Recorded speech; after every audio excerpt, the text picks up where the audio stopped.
12 because we were with family. This is the story of the love between mother and child. Victoria Carver Vanetti and her daughter, Billie Jo, both from Franklin. Remember this picture? Sort of. That is my graduation. You can't see the battle scars, but they are beneath the surface. It's a war they fought to reclaim Billie Jo's mind after a diagnosis of mental illness in her mid-30s. It's schizoaffective disorder, bipolar 2 type with paranoia. And it's basically, for people that don't know, it's partial schizophrenia symptoms and then also the mood symptoms of bipolar with paranoia.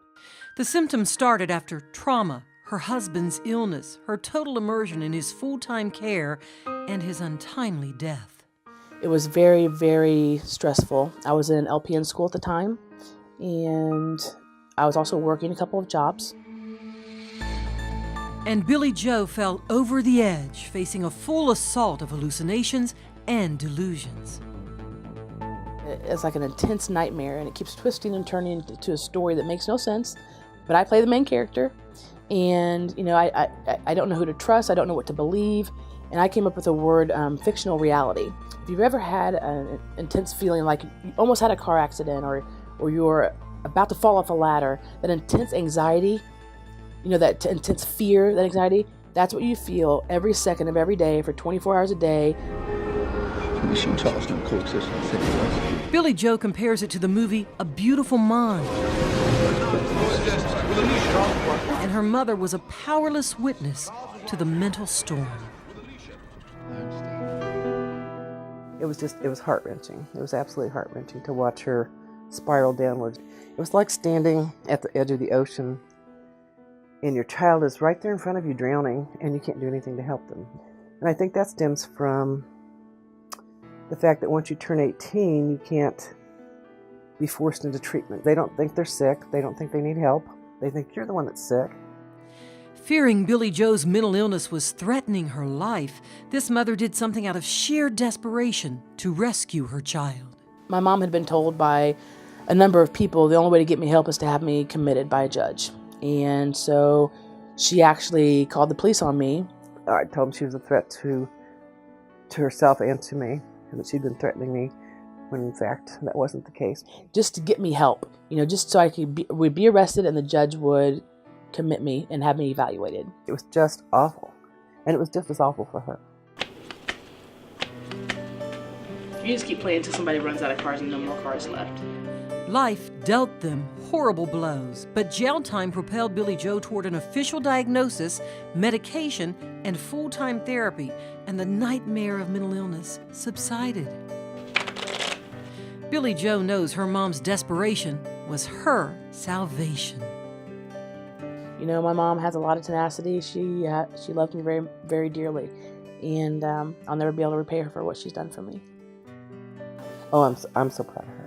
She is just a very creative and talented person. She's very loving and giving and kind. She has a heart of gold and funny. Oh, gosh, she's so funny. And Billie Jo has had a lifetime of accomplishment since childhood, excelling in sports, winning a college basketball scholarship, standing out in the Army, winning several medals and awards, and flourishing as a registered nurse nominated as Nurse of the Year for compassion and service. And she speaks out to help end the stigma associated with mental illness. There are so many capable, generous, gentle, loving, kind people who have mental illnesses. They're your neighbors and your friends and your coworkers. The misconception is that we're not able to be productive, capable members of society, but we are. We are.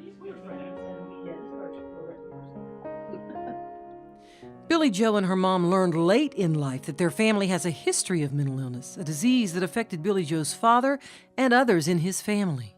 It's not their fault. They haven't done anything to deserve what has befallen them. It's a disorder that takes control of your mind. But people like Billie Jo can thrive when communities offer a safety net of mental health services. She found help in Indianapolis. It saved her. It absolutely saved her. Once we got her into the system, it saved her. But mental health services are limited in many areas, including Johnson County. There just wasn't any. I couldn't find any way to help her here. There just wasn't anything. Victoria and Billy Joe urge communities to help people with mental illness, volunteer, donate, develop new services, and imagine what you would do if it was your child.